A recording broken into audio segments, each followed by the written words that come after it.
we knew chances were pretty good that they would outgrow QuickBooks, but at least we would outgrow it with intention. We went in ahead of the game. We were controlling the process, not them.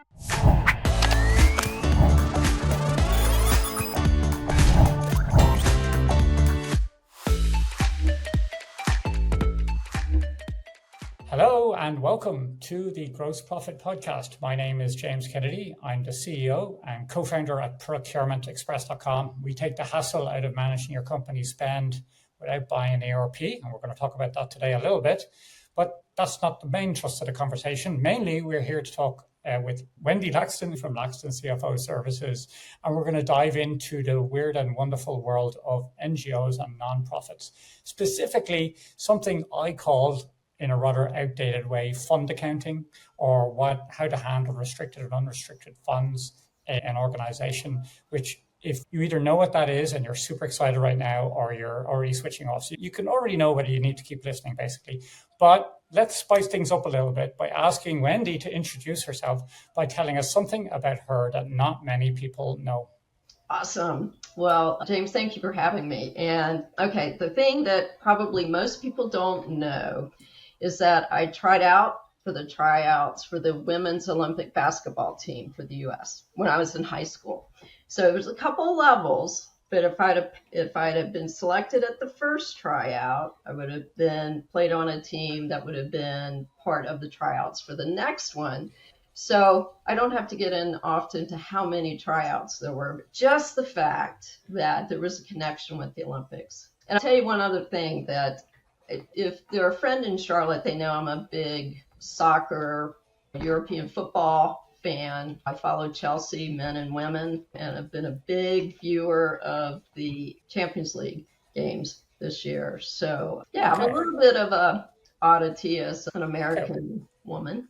Well, very good. Well, I can tell straight away we have exactly zero in common so far, because I can't come up with any sentence that has my name as the Olympics in the same configuration. So you at least have managed to get the Olympics into the conversation, right? Cool. The only thing I remember about that was when I was a kid, I went and I trained against an Olympic team, and it was just the most humbling experience I've ever had in my life. I thought I was pretty good at club level.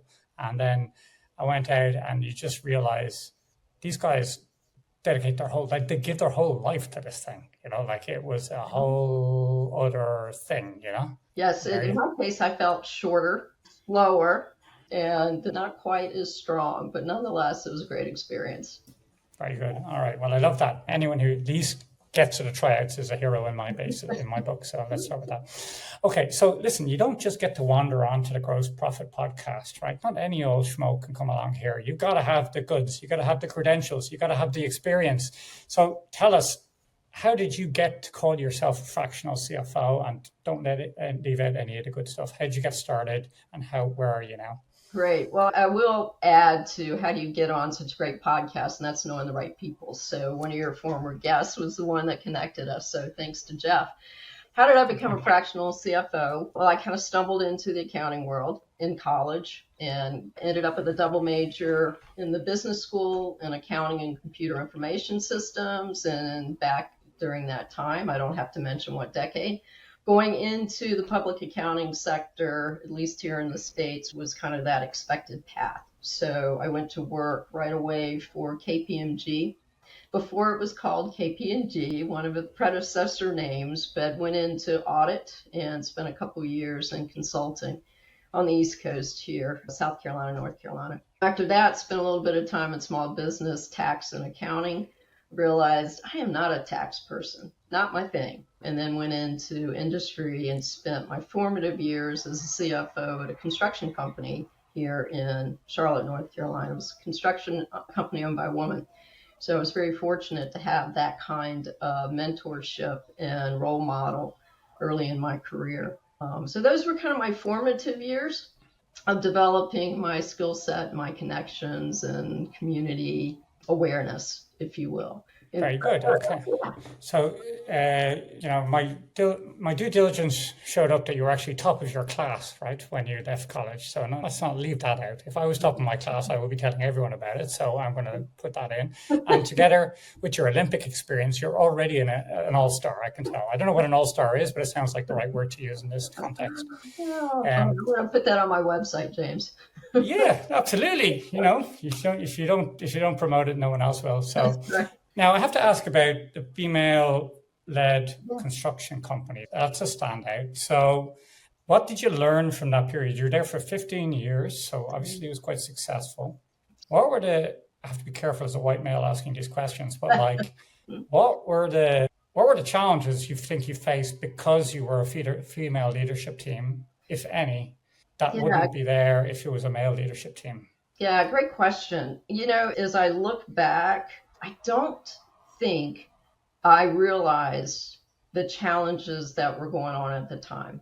And I'm not even sure how much they were. And part of it was because the woman who founded this company and led it, she was dynamic. She was a great communicator, and she developed respect and credibility within the construction industry, at least in this market, simply by doing good work. And so she earned respect. She didn't command it. She didn't go out and try to say, hey, I'm this unique woman in construction. She just went out, did good work. And so whether I knew it or not, that was permeating, right? That it's just do good work and people will come your way and they'll recognize it. And so that's a beautiful answer. That's a beautiful answer. I guess we're all afraid these days. You think, well, it might be tougher, but by the sounds of it, the work speaks for itself. It's beautiful that, that's the way the world is. That's the way it should be.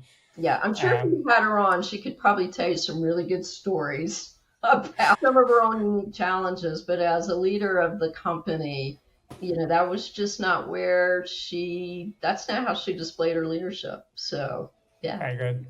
Well, it sounds like a fantastic, proving ground, if you like, and really to be embedded in a business for that long means that you got deep into it and you probably saw all sorts of things. But maybe you can tell me a bit about what's your proudest achievement in business so far? Sure.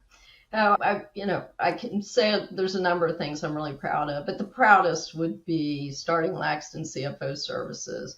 And even more, that was a proud moment, even though I didn't know that's what I was doing, quite honestly, James. But what really, I don't know, I think I'll always look back. And when I made the conscious decision to exclusively work with nonprofits and be okay with that, to really know this is what we do it well. It's what I love to do, our team loves to do, and we're going to celebrate that and not veer from that. So being at that point, I'm really proud of that. Yeah.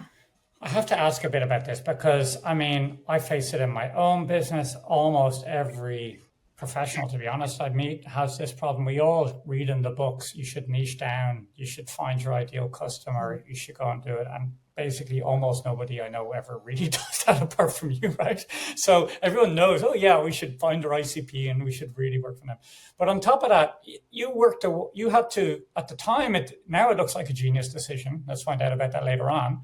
But at the time, you were walking away from quite a good situation, right? So it wasn't even that you were driven into this. You were actually, it appeared to be, you had to take a short-term drop or step. Tell me about that. Yeah, totally. So I was in construction. And when I left that company, I stayed in real estate and property management, right? And 2008 came along, and that was, at least here in the States, a recession. And everywhere. And the first industries hit were real estate and construction. And so I found myself for the first time in my career without a job. And I assumed my path would be similar, right? I assumed my path going forward was I would find the right company. It was probably going to be in the construction real estate world. And I was going to, just going to pick back up as time went on. And that wasn't, there weren't those opportunities.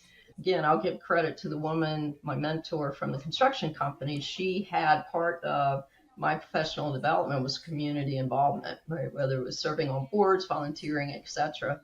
And during that period of time, when I started reaching out and saying, I need something to do, what was coming back to me from my network is, hey, I'm working with this nonprofit and they need some help. Or, hey, I'm working with this small business at the time. Can you just help them while you're in between jobs? And I did. I was grateful to have something to do and keep the mind going. 6 months into it, I had about 3 of those small, relatively, I'm going to say easy in the moment things to keep me going while I'm continuing to look for work. And at some point I remember being in kind of a webinar on communications, and I zoned out, and it occurred to me just out of nowhere, probably others saw it before I did, hey, if you get one more gig, you'll almost have a full-time job. So why not? And so that was really the first kind of formation of Laxton CFO Services, was this whole idea of why not? Why not find one more small entity, whether it was a nonprofit or at the time small business, that needed some help, and just see where it goes. And that was back in 2009, 2010. And, I finally decided I was going to stop looking for that full-time job at a construction company and do my own thing. Yeah, did not define myself, James, as an entrepreneur at that time. Yeah. Well, okay. So now the thing that strikes me straight away about the nonprofit sector is, they love, quote unquote, working with you. Quote unquote, paying you is another situation, right? So the rates you can charge, did you just accept, well, this is going to be, I'm going to feel good, but I'm not necessarily going to, have the big house on the hill on the back of this. And is that true? Like, how much of a discount can you expect if you're offering services to this sector? Yeah, I've thought a lot about this over time. And it was about 4 years ago when I said, we're going to exclusively serve nonprofits. And I'm going to veer for just a minute from that question, James, because the one thing that you said I wanted to also kind of address. We made that decision, right, as a company and as a firm. And about 18 months in, got a call from a small business, not a nonprofit, but worked in the nonprofit space, and said, hey, I know you only do nonprofits. We have a lot of mutual clients. Would you help us do some work? And I said, sure. 3 months in, we both knew this is not working. The motivation, the kind of underlying why, and the needs just weren't aligning with my team and what he was looking for. So that was that one little, it didn't work, but it reaffirmed our decision, right, to do with what we know, what we do best. And we joke, and I talk with others who work with nonprofits, whether it's in the finance space or the fundraising space, and we joke amongst ourselves about the rates. But the truth is, I think what makes up for what might be a rate that could be anywhere from 60 to 70% of maybe the billing rates we could get for similar work for a for-profit, middle market growing entity. What makes up for that is, I think, loyalty, longevity. I don't think in our 5 years of kind of where we came out from a large organization, and certainly in the 3 to 4 years of nonprofit only, the only clients that we have lost have been simply because they outgrew us. And we got them to the point where they could support and needed more full-time support and access. And so these nonprofits, they know we're in it with them. And they know they can count on us, not just for the debits and credits and the financial reports, but they need a thought partner or someone to lean on. We're kind of that safe space. And that's what makes it fun. Okay, well, let's not talk then the debits and credits, because I want to get into that in a second, because this is the podcast that does the debits and the credits. Okay, so but I do want to ask, because so what I heard there was that actually what I would call in my world churn is lower, right? So your traditional SMB is going to be out of business within probably a year, maybe 5 years, whereas these NGOs, if they got past the first couple of years, then they're going to be there in 10 or 15 or 100 years, maybe, who knows. Some of them, because some of them with endowments, they just go on forever, right? Like they get to a stage where it's just like this. Yeah. Yeah. So, okay, that's interesting. So now let me get into, I mentioned debits and credits, and I originally reached out to you because I naively said, hey, do you know anything about fund accounting? And you were like, well, yeah, that's what we call it in the 80s, or 90s, don't want to age anyone here.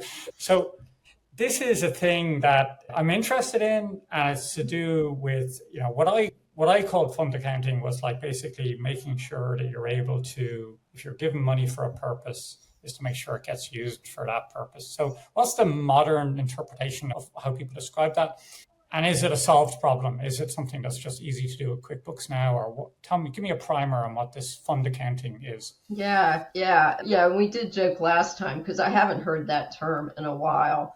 Yeah, completely know what it is and why there's fund accounting, and that I think the technology, the accounting technology, has come so far over, I don't know, last decade or two, that a lot of what we do, I'll go back to the debits and credits, are almost invisible. We don't think in those terms as much. I mean, we still do journal entries regardless of the system, but the systems are doing all this work. So I think the way we frame up and look at what we're doing. So at least in our space and the clients we deal with and so forth, we tend to talk more about restricted, unrestricted, designated versus undesignated.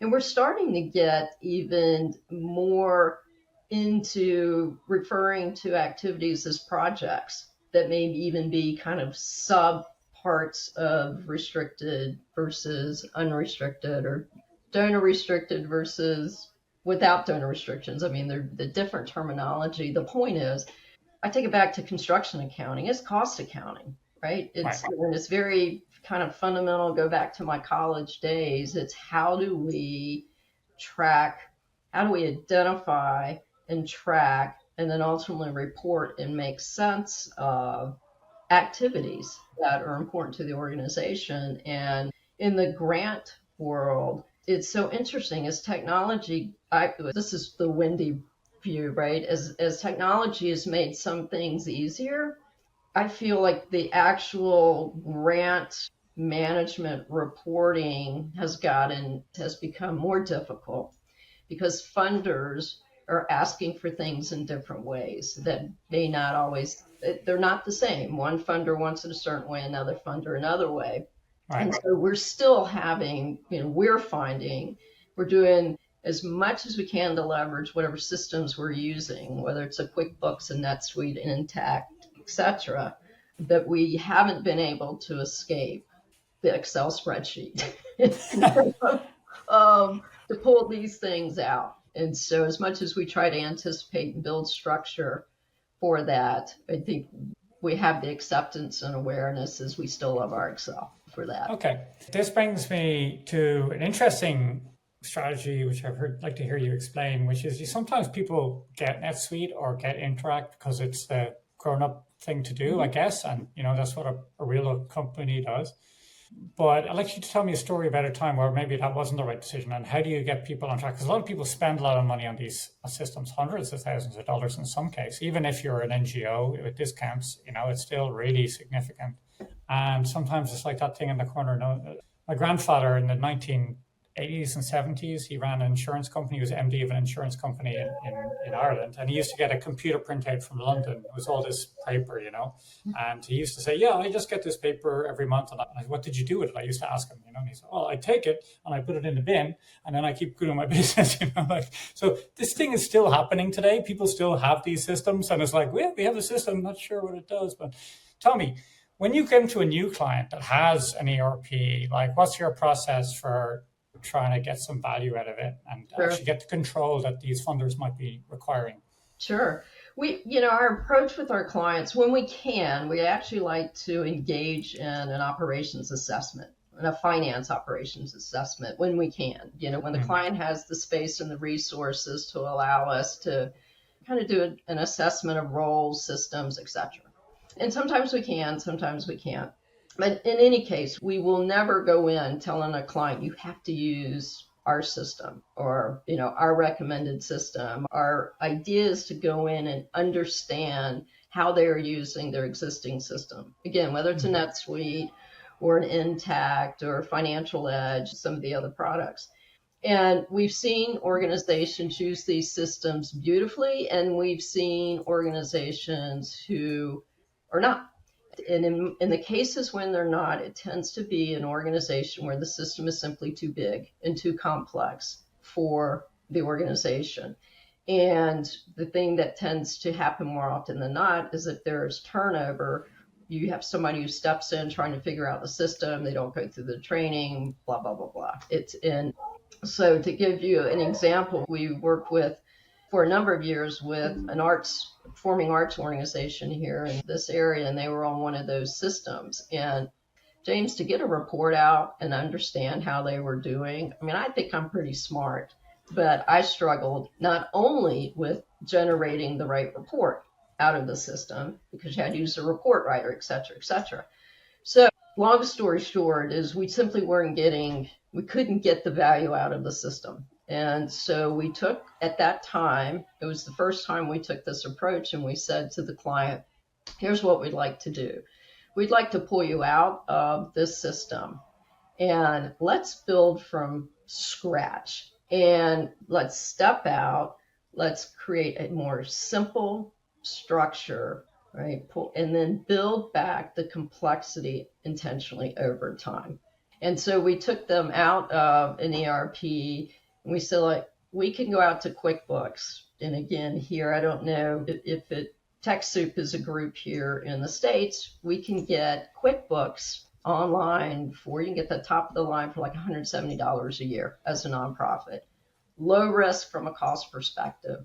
And we said, let's just create a new chart of accounts, create a new structure, look at these different things, and then let's operate and learn. And we knew chances were pretty good that they would outgrow QuickBooks, but at least we would outgrow it with intention. And then we could work our way into, in this case, they went to Intact, they went to Sage, so that when we were going in to meet with the implementer, we went in kind of ahead of the game. We were controlling the process, not them. We could say, here are our drivers and here are our requirements. And I mean, there were bumps. Don't get me wrong. This was not just this beautiful, sweet thing that just flew through. We had bumps in both cases, whether it was moving to QuickBooks and trying to get everything going, or moving out of QuickBooks into the new system. But I came away with it, and I thought the overall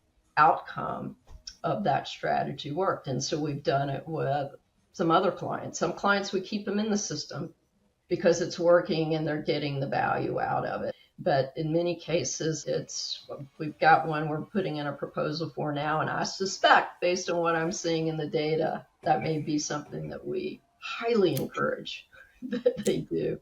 So what bad things happened when you did that? Well, certainly we disrupted workflows. When we change systems, even when we believe, going through this right now, even when we believe and we know from our experience that changing a workflow or changing the way data moves through the system and who sees it and how they touch and feel it, we know gets us to a better result. We also know that it affects people and it affects the way they work. And until they can touch, feel, and experience the benefit, there's going to be resistance, right? There's going to be pushback. So that's one. And two, the other bump would be, we're in the midst of a new system, whether it's a grant or a funder requesting information. We've got data in two systems that we're now trying to pull together. So any of that kind of ad hoc reporting, always created a crisis, at least kind of during that transition period of time. So those are the two things, I guess, that come to mind right off the bat. I'm sure there were more, but more than I could come up with. All right. So, and then in QuickBooks, there are sort of add-ons you can fill in some of that. Mm-hmm. Are there tools you might pull off the shelf to work with that to fill some of the gaps?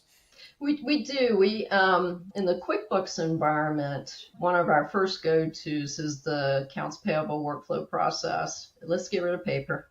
Still work, but there's still a lot of organizations that are still doing that. So moving them to more of the automated online approval workflow and payment process. Bill is one we've used Ramp, Avid Exchange is another one we've looked at.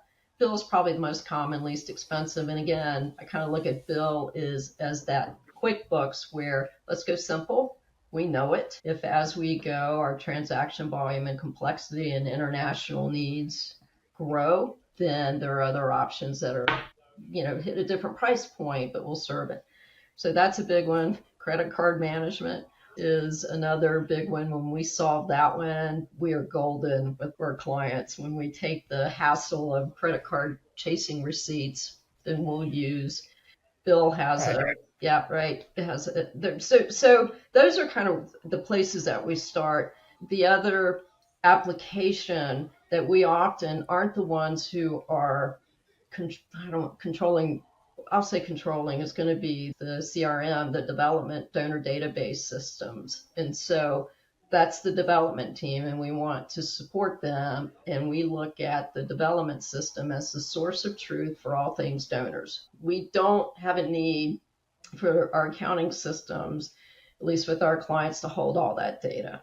We don't need every single donor, et cetera, et cetera. What we need is we need to know that we can get the data we need to create the financial reporting, and that we are comfortable, confident that the systems are reconciled and that we're getting the right data, so that, we're building that credibility, but we still go to the development team for much of the details in the reporting.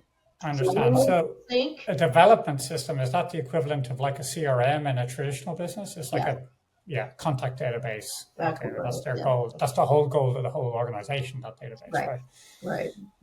And we want them to manage their donor relationships and the way they think about incoming contributions and even grants and so forth. We want them to have, that's their database. That's what drives them. We just need to collaborate and make sure that from an accounting perspective, we're doing it the right way, we're accurate. And if we're tracking a grant, that we know we're tracking a grant, we can set up our systems accordingly. Yeah. Well, that handover from, there's money coming in, like that handover of what that money is for and how it should be used and what are the terms, et cetera, is often missed in the gap. It's happened to us. Like we get a payment in, and Bill, your accountant, assumes that, this looks like an annual payment. It must be an annual payment for whatever. And no, it turns out it's a 2-year payment with a whatever and a setup fee, and that wasn't handed over. There's often a gap there. And then you just leave your poor bookkeeper trying to guess, looking at a line item, like, what the hell is this for? Okay, so I have last 2 weeks ago, actually, we had a mastermind for grant managers. And I'm going to keep you on your toes now, Wendy. Just a live question that came in from the mastermind. So let's see if you really got the goods here, how you'd handle this. So one of the queries that came in was that the grant manager, had got the grant, and someone on the operations team had spent some money on something for transport instead of something else. And suddenly the donor was like, hold on, I'm not funding transport, I'm funding X, Y, or Z. It wasn't a big amount. It wasn't necessarily a big deal, but like, it is a credibility issue. You don't want to have to be explaining this, after the fact, which is kind of the case. And so a lot of the systems we've talked about, he says self-servingly, is, after the fact, like, Avid Exchange, well, sure, when the invoices are in, then you can find out what they were for, or even Bill.com, the payments already happened. It's all postpartum, let's call it, or postmortem. The wrong one there. So what do you do? Or is it just a problem you have to live with, where people are out in the operations team on site, they're making decisions that they're not aware of what the situation is? How can you avoid those issues where people are allocating funds incorrectly? What's your strategy there? Where I think about when I looked across our client base and our experience, where the whole grant management process from beginning to end works best is when the program team, or at least program leadership, is involved in the actual grant development, the actual grant application. And that's a challenge that we're finding, because what we're seeing a lot more of is contract grant writers. And some of them are fabulous. I mean, without a doubt. And their work on creating language and building a case for grants is really awesome. And if we don't bring in, did I say the right thing or the wrong thing there? But if we and our experience is if that program leader at whatever level, but if that individual or that team is not involved in providing input to how that grant is written and ultimately how they're going to execute it, we're going to run into inevitably at some point, well, you can't charge our mileage to this, or you can, so do. Or and I mean, we're a part of trying to facilitate that because we're the ones usually that are going to get caught after the fact with this doesn't look right, is it right, etc. So we always encourage when we can, when we have a seat at that table, to please bring in your program manager before that goes out. Make sure they can read that grant and say, yes, we can deliver and we understand what we're delivering. We don't always see that happening in this kind of fast-paced, and especially when you do have an outsourced grant writer, it can be a really difficult thing to manage. It's a controversial area because if you go on YouTube right now, you'll see plenty of people offering training on how to become a grant writer, earn $250,000 a year, writing grants. It's very attractive. It's a highly leveraged, valuable asset. But then keeping that aligned with the mission of the organization is a key thing to get right? And you wouldn't think necessarily bringing your finance team in early on that. You would think that's a marketing or development function, but that's a key insight there. Very good. Okay, speaking of mission, so, nonprofits are mission driven by definition, and you can't always put a number to that. And you can't always see it on the income statement. And that means sometimes it can get lost in the weeds sometimes. So how do you square that circle? You have non-financial and financial outcomes here. What's the best way for the finance team because I guess it's still unfinanced, to reflect the amount of benefit actually being delivered? That's in your wheelhouse, right? Even though it's not a number, that's still your requirement. Definitely when it comes to other reporting, that's true. So how do you approach the non-financial reporting part of keeping everyone, reminding them, or at least showing them the impact that actually is being delivered? Yeah. What's your approach there? We have some clients that do their fundraising development kind of communications team, get that. And so they tend to drive it more so, or when they are driving it, we're in a better position to kind of create the structure to support it. When we have a client that is not doing that, then we typically have a conversation and are trying to pull out of them, what kind of information are your funders requesting? What do we need to highlight? And I'll bring that over to reporting, right? The QuickBooks is not going to generate reports on cost per program or cost per student served or family served. But there are more applications that are coming that we're being exposed to that, kind of those add-on applications, whether it's a Fathom or a Reach, and there are others that will pull the information we need from the QuickBooks and allow a space to put in non-financial data so that we can generate more automated reporting. And that's really a phase we're really stepping into now, is that kind of reporting. Okay.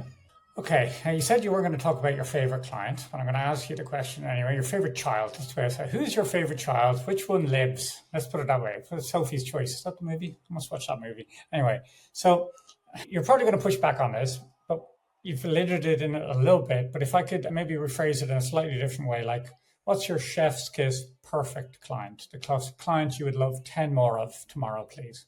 Yeah.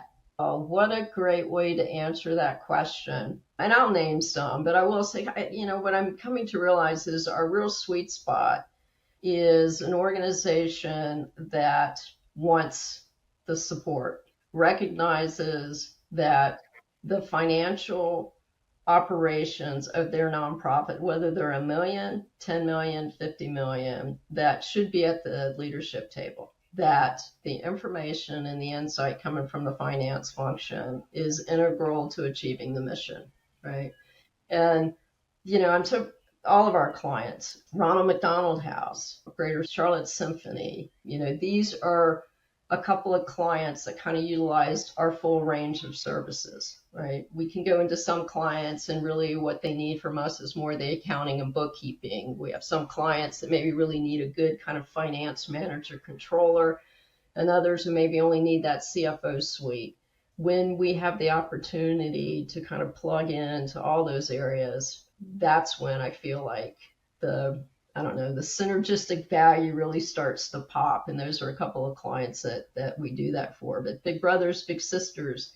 But that's the nice thing. My perception of nonprofits is they are very open to external expertise, as opposed to private organizations where maybe people feel like they know it all or it's their business or whatever. Like nonprofits have that collaborative approach that you mightn't find elsewhere. So it's a good reason maybe to, and other fractional CFOs I talk to, that's often their number one thing. I just want to help people who want to be helped. Like that's the thing, like it's nothing more frustrating than giving the advice and not having it actioned upon. So, Yeah. Yeah. I'll say this real quick too. The other thing that makes nonprofits so fun or interesting is they have to be innovative. They've had to be innovative from the get-go, right? Whether we use that word because they have so many constraints to operate in and so many constituents and stakeholders that they're accountable to, as opposed to, not to take away from the value of small businesses and growing middle market companies, but these nonprofits had to be scrappy and figure out new and different ways to do things. And so recognizing that, hey, I've got limited dollars. How can I maximize that dollar? Well, I can probably what we encourage them is think about, do you need a CFO 40 hours a week, 52 weeks out of the year? Or do you really need them for these really concentrated focus periods of time? And they're like, yes, that's what we want and need. Yeah. So that's what, for me anyway, makes them fun, because they're constantly solving problems. Great. So if you're in this, and is there a revenue range where people would recognize themselves as maybe being a good fit, or a location? Yeah, for us, so certainly a lot of our clients are kind of physically located in Charlotte market, North Carolina, the East Coast. But the beauty of technology and what we have found, we've got clients now that are headquartered from Boston to Texas to LA, have a national presence. We have some that have some international activities. And so we're not limited by geography in how we serve our clients, which is really awesome to be able to do that. And as far as, I think, like I said, we have clients that are startup nonprofits, have small need for services, but probably our sweet spot, if we look at our client portfolio, are those clients that have a kind of a budget of somewhere between 2 and 10 million. It is really, I think, our sweet spot. We serve those that make more, have a larger budget, and those less, but that's probably our sweet spot. Very good. And how can people get in touch with you, Wendy? Yeah. So I would probably send them to my website, and our website, which is laxtoncfoservices.com. If you go through that, not only will you see our K9 consultants, so let me highlight, we have K9 consultants, and invite everybody to meet our wonderful pups. But our email addresses are on there. Mine is on there. And yeah, would love not only to talk with other nonprofits, talent, people who have similar values and enjoy working with nonprofits. Always love talking to people like that, and other people who serve nonprofits, whether they're grant writers or fundraisers or IT folks. We can't get enough of us out there collaborating, and there's enough need out there to work together on it. Very good. Very beautiful website. Looks nice. Lovely, lovely green colors. After my heartstrings there with the green. It's very nice. Very nice. Yeah. Well, if you slide down on I think it's on the About page, you'll see our wonderful K9 consultants. You're a marketing genius. Now, you're a marketing genius. How can you not want to go and look at your website now? Right? How can you not go down and see these pups? I mean, they're just awesome. Well, I was like, did you say feline or female? I was like, what? Oh, I'm going to get it wrong. I was like, oh, hold on. We call them, yes, there are dogs. Bottom line is there are dogs. Everybody on our team. So I have a core group of 4 people on my team, and then we have about 6 to 8 contractors that we pull in to fill gaps. But the core team, we all happen to have dogs, and we're all dog lovers. Oh, look at Wendy's boy. Isn't he gorgeous? Look at those eyes, All right. If that doesn't get people to your website, nothing will now. So that's your challenge. Should you choose to accept it, is go to LaxtonCFOservices.com and find the beautiful puppies. Love that. And we're on LinkedIn. You can find us on LinkedIn, and the puppies are on LinkedIn as well, just so you know. Lovely. Evil genius. I love it. All right. Thanks very much, Wendy. And thank you for listening. If you've come this far, congratulations. Your special reward is to be able to go to procurementexpress.com/newsletter.